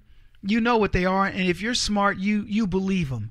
I can practically guarantee you, if you are an intelligent human being, you would never let Bill Clinton spend time alone with your wife, your teenage daughter, good friends, nothing. Bill Clinton is that guy who would date rape you in a second and then try to smooth it over, tell people you're lying, you're delusional, you name it.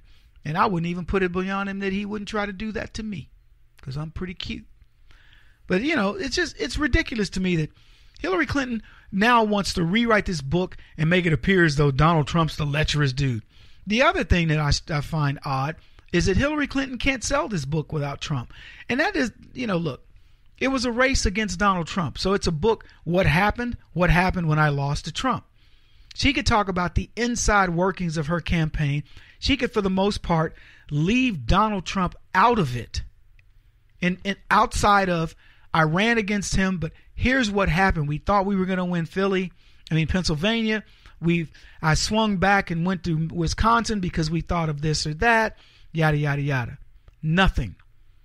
What she's doing is she has to rely on trying to stir up something that involves Trump in order to sell this book. So that's the other thing I find odd. And then, what about creepy Joe Biden? We did a post on creepy Joe Biden.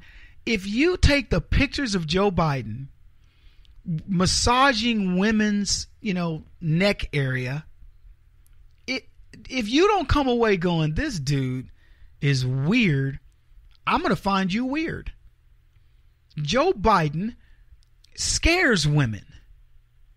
I mean, you have to go just Google Joe Biden creepy or Joe Biden, sexual harassment on our site, and it'll probably come up. We probably wrote 2 or 3 articles on it because once you get the picture, somebody did a montage, and I went, ooh, that's creepy, because it was super creepy, unbelievable, man. And Hillary Clinton, look. Let's look at the men on the left. These are the people that own strip clubs. These are the people that have the casting couch in Hollywood. These are the people that sex traffic.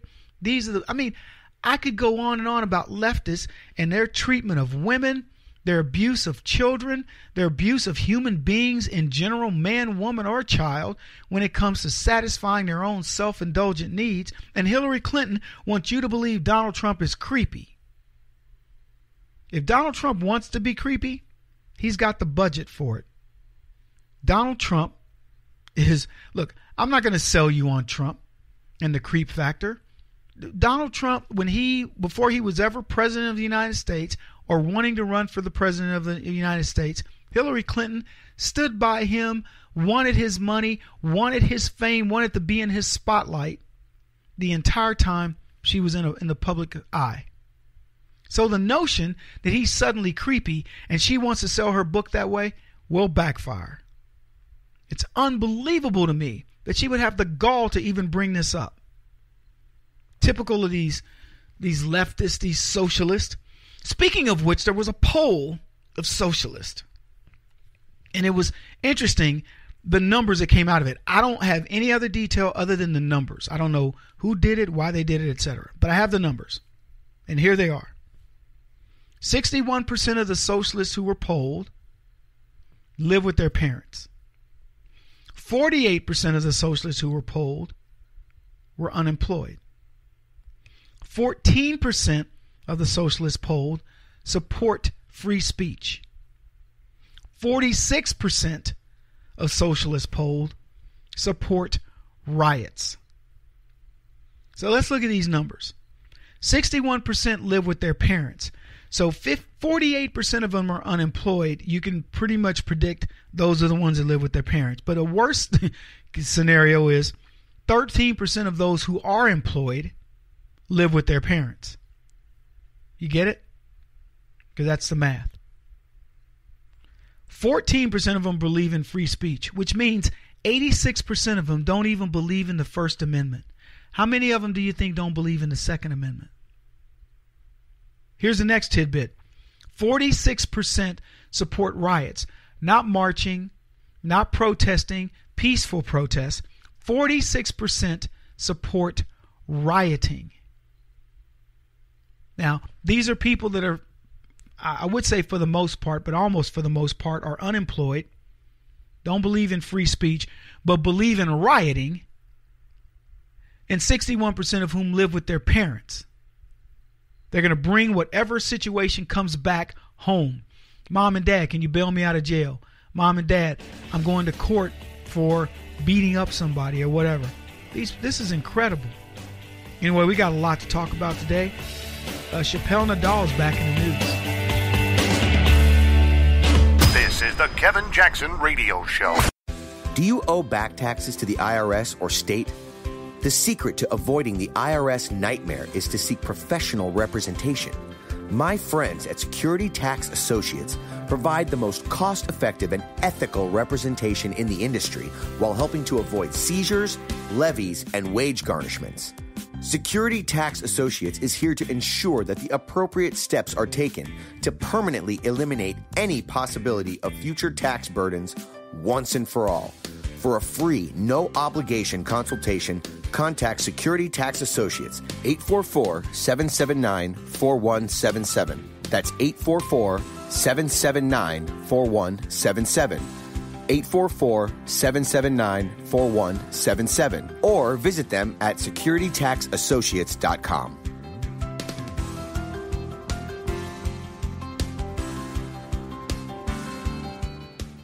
Beth Cook Moranville, author of Closer Than Your Breath, a book of hope. Hope, that wonderful, wonderful 4-letter word that you may feel completely out of. I wrote this book to give you great hope. It's not too late. If fetal position is an all too familiar place for you, I understand. If the next 60 seconds are too long, this book is for you. Wherever you are right now, whether you're dealing with divorce or death or sickness, take hope. You are going to make it through this pain. Don't roll your eyes. I've walked this road and I know it. The best is yet to come. Closer Than Your Breath, a book of hope from author and speaker Beth Cook Moranville, can be found on Amazon.com or Kindle.com. For more information, visit closerthanyourBreath.com or on Facebook at Closer Than Your Breath.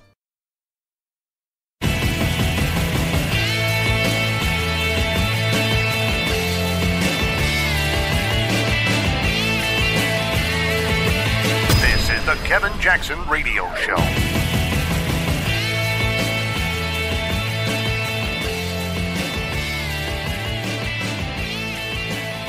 Welcome, everybody. Kevin Jackson here. Y'all want to hear something funny? Yeah, on the Kevin Jackson Show, KJRadio.com. I'm about to tell you a story that you will not believe, and it is a story of oppression. That's right. I want you to picture this. A young black girl growing up, I don't know, not in the deep antebellum South, but no, growing up in the city. And she's a pretty girl. Okay, she's a gorgeous girl, but she has a problem. She's half black. That's right. Dun, dun, dun, dun. The plot thickened, or some might say the plot blackened, like a Cajun. Put a little special sauce on it. And what's that guy? There used to be that cook, that Cajun cook. Yeah, it's all right, right there. Uh-huh. Anyway, the plot thickens. Hollywood beauty, actress Halle Berry crying, racism. Don't make me go get all Jim Clerk on you. what it must be like to be gorgeous and hated. Oh, well, I could tell you some stories. Unbelievable. Halle Berry, baby. Halle Berry wants you to believe that she is the product of racism. The Academy Award winning actress says she knows racism. This is a story in People magazine. Sitting down for the Jess Cagle interview with People's editor-in-chief to talk about her latest film, Kidnap, an action-packed thriller about a mother's mission to save a child snatched before her eyes. The Oscar winner, 50, opened up about what it was like growing up biracial in an all-white school. Although she and her sister spent their earliest years in Cleveland's inner city, her mother moved them out of the suburbs after observing the conditions in the schools. She was so horrified by what she saw at the school, the violence, and all of a sudden it hit her. So she moved us out of that neighborhood. And while we got taken out of the imminent danger, we also got taken out of what was normal for us. And now all of a sudden we were in an all-white school with all-white kids, like 3 out of 2,700 students, Berry explains. The actress says she was bullied because of the color of my skin. That's what she wrote, big quotes, because of the color of my skin. Now, I'm going to tell you something, people. I do not doubt for 1 second that Halle Berry took some grief growing up. But let me explain also, so did all the kids. Even the good-looking kids catch grief. Oh, check out Curb, man. Oh, Mr. Handsome. Yeah, Mr. Gets all the girls. I mean, it doesn't matter what your deal is. Oh, look at Susan. Miss always dates the hot guys. Look at Kev. Well, I won't tell you what mine was. Let's just say the boys were jealous of me in the locker room. No, I'm kidding. Well, they were. Anyway, my producers are rolling their eyes like, oh, gosh. No peeking, fellas. Anyway, look, all kids get ribbed in something. Some more than others. If you got a lelouch eye, you know, one of those eyes that looks in a different direction, people will call you cross eyes. Did you ever call a kid cross eyes? Be honest. I don't even know if they use that term anymore. When I was growing up, if a kid was cross-eyed, you know, like had an eye that went a different direction, we called him cross-eyed. If he had thick glasses, we called him Coke glasses. What's up, Coke glasses? We took whatever it was that was your issue, and it became an issue. And you know what I think it was? It was to say, look, we accept you even with your big old ugly feet, bunion feet, whatever, flat chest, big mouth, big lips, big ears. Whatever you see, you tend to do that. And you know what it is? It's an endearing thing. I honestly, until somebody feels comfortable enough to do that, you're not even part of the set. But Halle, what would you say about Halle? I dated a girl that looked just like Halle Berry. Y'all don't think I'm lying. And she came home one time and she said to me, she says, yeah, this girl got mad at me today, babe. I said, what for? She says, just because she's mad because I'm pretty. This girl hated her beauty. She really did. She didn't hate her beauty. She hated people fixating on it. So she said, yeah, she says, the girl got mad at me. And she says, she said, the compliment, the diss she put on my girlfriend at the time was, well, you got a head shaped like a bus. And my girlfriend cracked up laughing because that was the only thing that she could find to be mad, you know, to like criticize her. And so, look, by the way, she was biracial as well. You really, Halle Berry, I grew up and I moved from, did you catch the irony? She moved from a dangerous school in Cleveland that her mother recognized the neighborhood was going to be too bad, didn't want her girls growing up there, moved her from that school in that district, that location, to the suburbs where there were 3 blacks in a 2,500 population school. And Halle Berry caught grief about it. Why? Because she's beautiful? I'm willing to bet you this. Halle Berry got far more good attention than she got bad attention. Because I'm going to be honest with you. I don't think Halle Berry was ever ugly. You know how people have that ugly phase? Even as a newborn, that girl was pretty. She didn't even have that awkward period where her missing teeth made her look stupid. She skipped right past that time of life that ordinary mortals face. And she went right from cute to gorgeous. Teen heartthrob to knock down gorgeous Hollywood beauty. The envy of all the women in Hollywood. And now she's, I'm oppressed. I don't get these Holly weirdos, man, who they want to jump on the racism bandwagon rather because they think that it's some, rite of passage. I was abused. I'm thinking of Halle Berry's problem is twofold. First, she can't keep up with her kids because she made that movie Finding Isaiah or Losing Isaiah or something. Losing Isaiah. And she played a crackhead who loses her child. You remember that? Did y'all see that movie? You probably didn't. She played Kayla Richards, a crack-addicted single mother who accidentally leaves her baby in a dumpster while high and returns the next day to find he's missing now. And he's been adopted by a warm-hearted social worker. Anyway, and her husband is David Strayhorn. You remember him? She fights for custody. And then in her latest film, it's called Kidnap. She plays a mother who will stop at nothing to rescue her kidnapped son. This woman can't even keep up with children. That's her problem. And when it comes to men, her real life is worse than the movies. Berry can't keep a dude. She just recently divorced Olivier Martinez, good-looking dude. And they have a baby together. And then, prior to that, she was married to R&B crooner Eric Benet, good-looking guy. Prior to that, she was married to David Justice, a New York Yankee slugger. I mean, and her exes don't feel too fondly about her. I mean, think about it this way. You're a dude and you marry Halle Berry, and then you leave her. What kind of crazy did these guys go through? That's my question. Wow.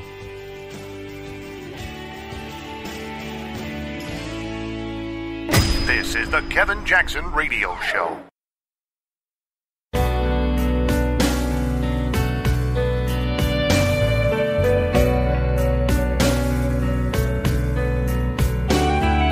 This is the Kevin Jackson Radio Show. Welcome, everybody. Kevin Jackson here. It is the Kevin Jackson Show.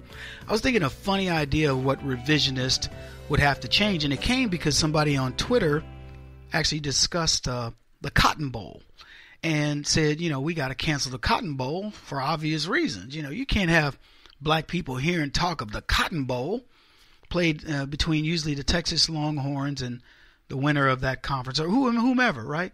The Cotton Bowl, it's a tradition, a football tradition. I believe it's played on New Year's Day. Black people have been, I lived in Dallas. Who knew I was that close to destruction? The Cotton Bowl.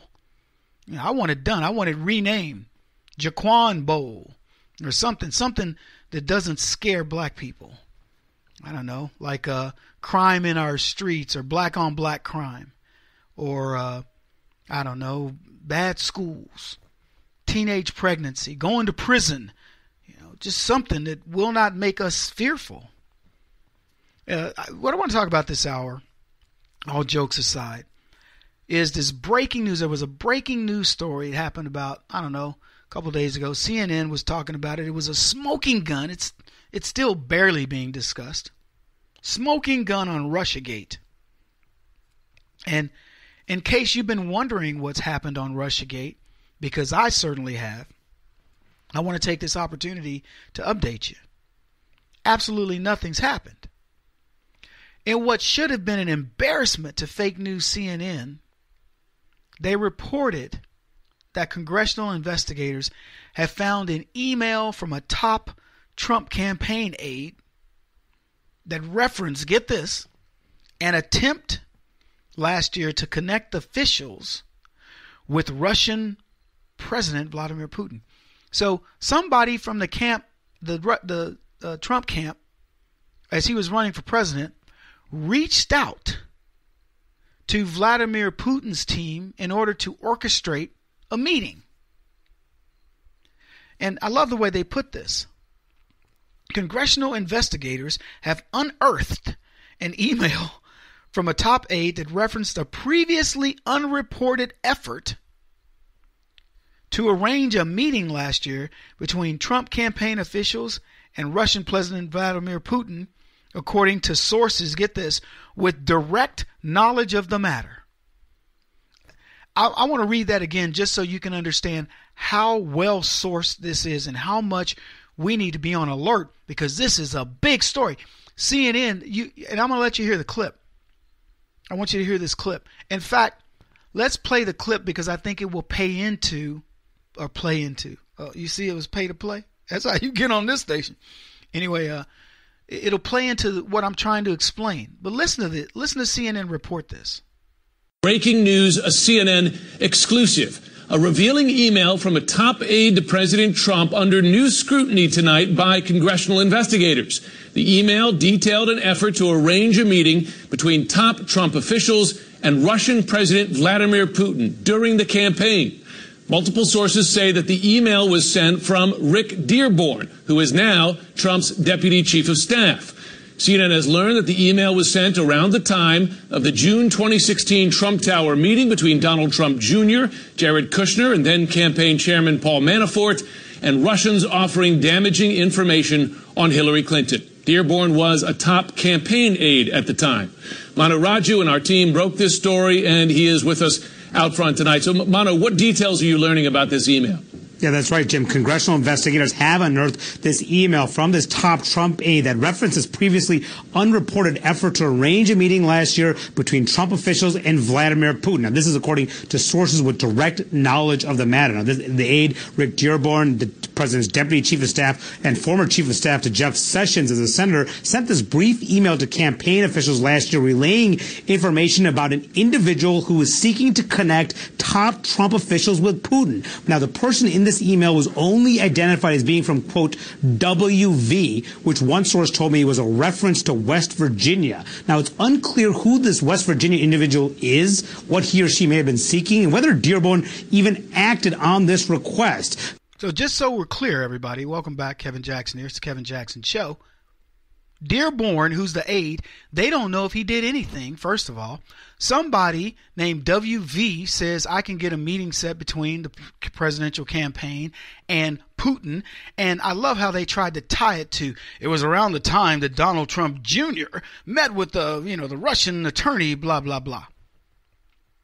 The person was only identified as being from, quote, WV, which one source says was a reference to West Virginia. Okay. And what's that got to do with it? It isn't like it's reference to Moscow vodka. Oh, no. What would it be? Vodka, WV? Is it? No, it's not WV, is it? Yeah, WV. No, something vodka. See, I'm dyslexic. Turn the M, the W upside down. This story, quite frankly, is such a joke. I cannot believe that CNN would dare. And they let in breaking news. We've got the smoking gun. Holy cow, what are we going to... Look at this. Yeah. The campaign may have actually wanted to speak to a world leader. Wow. Who knew? That Donald Trump, how dare he want to be president of the United States and speak to a world leader? And that I love the nice touch of implying that it was around the time of Donald Trump Jr.'s meeting. Yeah. And they put in that little piece. They were trying to obtain bad information on Hillary Clinton. Damaging information. Unbelievable. When did reaching out to world leaders become a conspiracy? Now, I'm going to tell you, as a spoiler alert, I'm going to solve this breaking news story and make you understand that it's nothing, and it will take me no time. But I got to develop this a little bit. So Hillary Clinton reached out to other foreign leaders, or they certainly reached out to her. Remember during the debate when Hillary Clinton said, I'm already receiving messages from leaders. I'm having foreign leaders ask if they can endorse me to stop Donald Trump. say, no, I mean, this is up to Americans. Thank you very much. I get what you're saying. That's what she said. She's receiving message from leaders. They want to endorse her to stop Trump. She says, no, it's up to the American public, but I appreciate what you're saying. Then Jake Tapper says, so you're not going to tell us who it is? Clinton says, well, some have done it publicly, like the Italian prime minister, for example. Tapper says, how about the ones who've done it privately? And Clinton says, no, we're holding that in reserve too. That's what she said. That's the actual transcript. Now, what was Clinton holding in reserve? I don't know. The real scandal, though, is that the left continues this foolish snipe hunt of Trump and any ties to Russia. And the notion that CNN would even present an email asking for a potential meeting with Putin as evidence of some broader conspiracy is quite frankly ridiculous. Consider that if Trump was working with the Russians and he wanted to destroy Hillary Clinton, why would they need to ask for a meeting with Putin? Think about it. One would think that collusion implies that people might regularly meet in order to launch their evil plans. But the left are too stupid, folks, to even realize that with every new, quote, smoking gun, they only reinforce the fact that Donald Trump has no ties to Russia. It's amazing. Their breaking news remains fraught with doubt even. The unknown WV. What is that? You know, the unknown source for this, the unknown source for that. We heard it from a reliable this. No, look, they got to understand by now that we get it. The media's got to deliver more, not less. They must be able to tell us the source. I mean, I want to do it like an investigator. I want to look at link to link to link. That's how we've uncovered a lot of their fake news sources. If you go back 2 links, you find out they haven't verified anything. Who is the unknown WV? Nobody knows. They don't know. It doesn't exist. And despite saying otherwise, the left will never tell the truth. Not about conservatives. Not about what they're up to. They won't tell the truth about Trump. They won't tell the truth about the Tea Party. They won't tell the truth about Republicans. They flatly won't. These are people that don't care. They're willing to throw their futures, their children under the bus in order to suit their own, these crazy needs of theirs. There's nothing to this story. And every time I look it over and go through it, I really am embarrassed that for CNN that they would try to pull something like that. It truly is ridiculous. Anyway, I don't even know what else to say about it. We come back, I want to talk about polling of socialists. Kevin Jackson on the Black Sphere Radio Network. Do you owe back taxes to the IRS or state? The secret to avoiding the IRS nightmare is to seek professional representation. My friends at Security Tax Associates provide the most cost-effective and ethical representation in the industry while helping to avoid seizures, levies, and wage garnishments. Security Tax Associates is here to ensure that the appropriate steps are taken to permanently eliminate any possibility of future tax burdens once and for all. For a free, no-obligation consultation, contact Security Tax Associates, 844-779-4177. That's 844-779-4177. 844-779-4177. Or visit them at securitytaxassociates.com.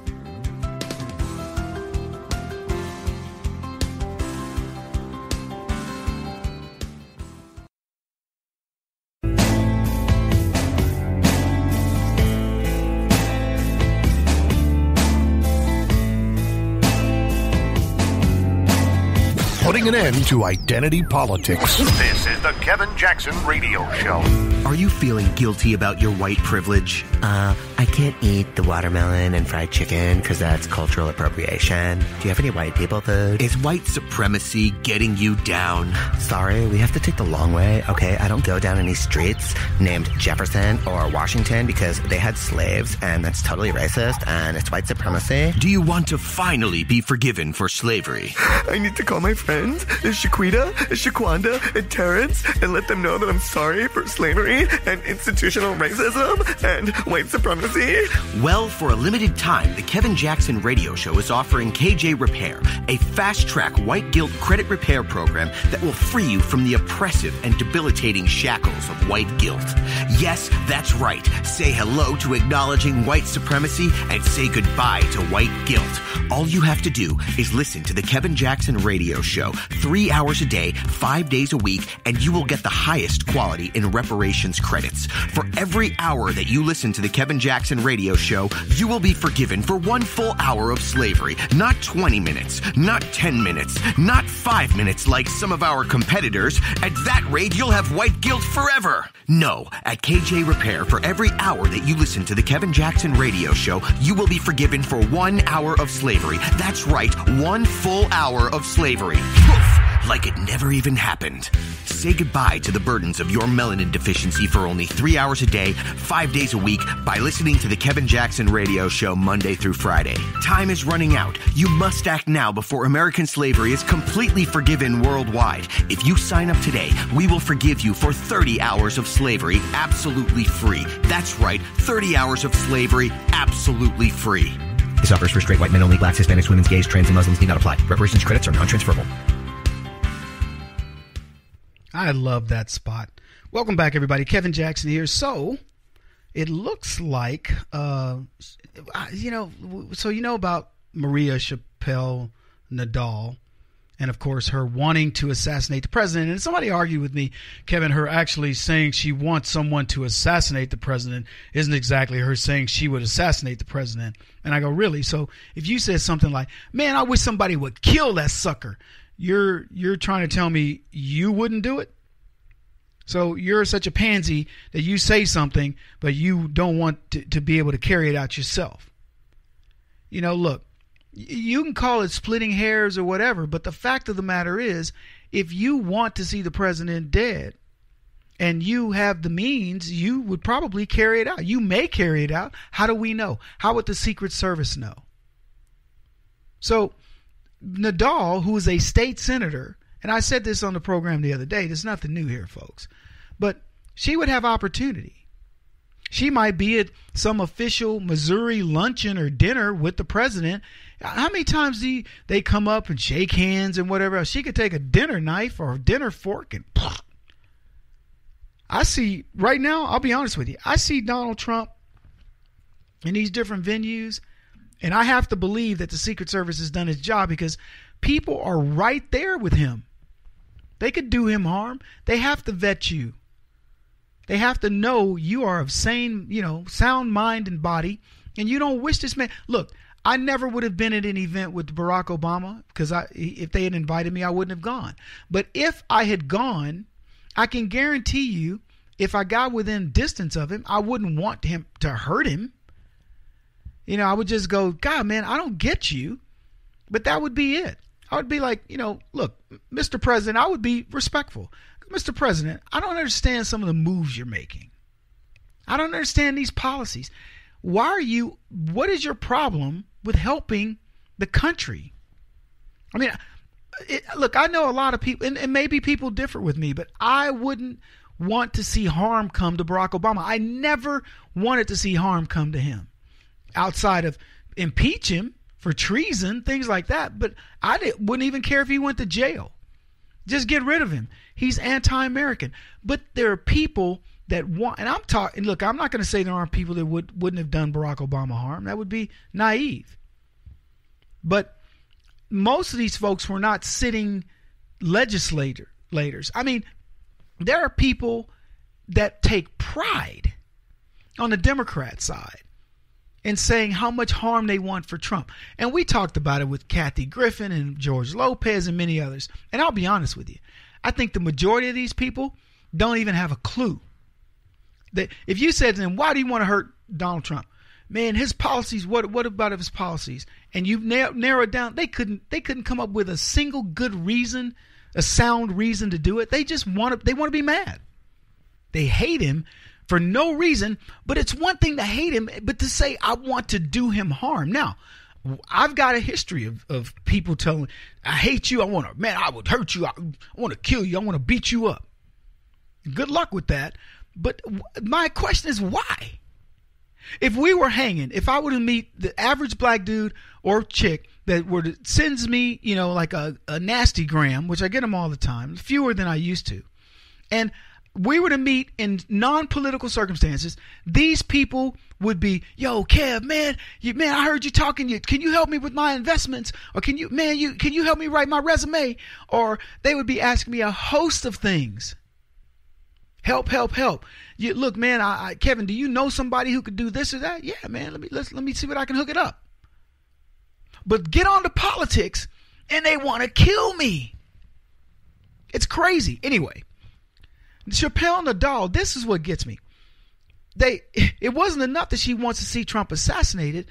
A group that backs her, they call them allies of hers, they want her to keep her seat after she said she wanted Trump assassinated, and they set up a website and want people to donate to help Chappelle Nadal keep her seat, keep her Senate seat in the Missouri State Legislature. So Fox asked questions about the request for donations because the fundraising link had disappeared from the site. And despite Chappelle Nadal being under fire, she still doesn't get it. And the reason why I say that is I want to read you what she said when she was asked about this fundraising site. So they asked her about it, and her comment was this. An enthusiastic supporter started a website, www.istandwithmaria.com, to collect signatures in support of me staying in the Missouri Senate. They added a link to my Senate Act Blue, which is public. The page is a nice gesture and show of support. Now, as I told you, Chappelle Nadal doesn't get it, and let me explain why. She shouldn't have even recognized this as, and I think the way she said, a show of support is a nice gesture, a good gesture, whatever, and a show of support. And she appreciates the gesture. And all I could think was, seriously, if you've learned anything, you would understand that you got to chastise people trying to fundraise on your behalf of an idiotic comment as opposed to appreciating them. She should have said, although I understand there are people who support my statement of wanting to kill President Trump, as I have stated, I was wrong. Any gestures supporting that effort are equally wrong, and thus I cannot support them in any way. That's what she should have said. I mean, she's a potential assassin. And she blames it on an enthusiastic supporter. I don't even believe that.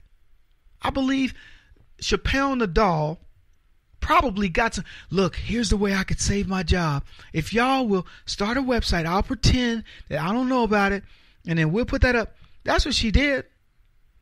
Because let me tell you, Missouri slammed her. They body slammed her.